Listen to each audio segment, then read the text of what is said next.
کہ یہ چیزیں کورٹ کو اس میں انٹرفیرنس کرنا چاہیے. ہماری دیش کی سرکشا سے جڑا معاملہ ہے.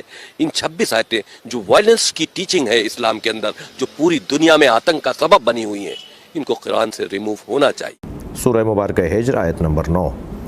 اللہ اپنے کلام میں ارشاد فرما رہا ہے کہ ہم نے قرآن کو نازل کیا اور ہم ہی اس کی حفاظت کرنے والے ہیں. جو قرآن قلب مصطفیٰ پہ نازل ہوا، اس کی حفاظت، اس پہ عمل، اس کی اطاعت کا حکم نبی نے دیا، اہل بیت نے اس پر عمل کیا، صحابہ کرام نے اس پر عمل کر کے قربانیاں دیں. کوئی شخص اگر یہ کہے کہ قرآن میں 26 آیات کا اضافہ ہے یا قرآن 40 پاروں کا ہے، وہ شخص نہ صرف مسلمانوں کے درمیان بلکہ اللہ کے نزدیک مجرم ہے. قرآن کی توہین کرنے والا مرتد اور مجرم ہے. بے مطابق تم جن ہاتھوں سے تم 26 آیتوں کو نکالنے کی بات کرتے ہو، پتا ہے یہ قرآن کون ہے؟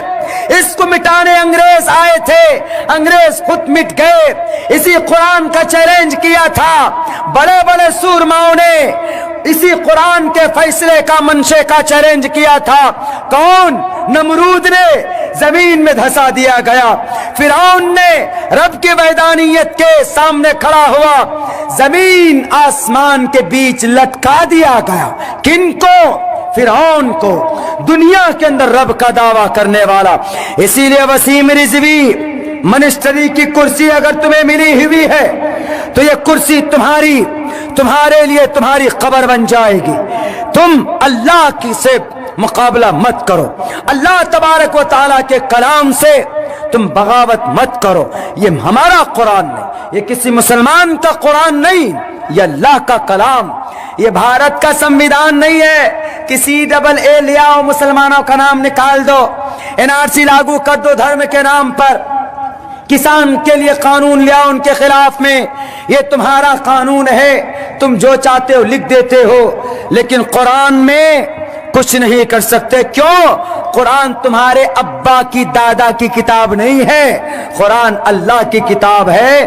اللہ ہی اس کو کچھ کر سکتا ہے. لیکن قیامت تک اللہ نے بھی کہہ دیا الیوم اکملت لکم دینکم واتممت علیکم نعمتی.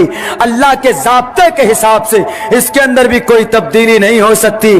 اسی لیے تم قانون بدل سکتے ہو، قانون تمہارے ہاتھ کی لکھی ہوئی، قرآن نہیں بدل سکتے. قرآن اللہ کے ہاتھ کی لکھی ہوئی چیز.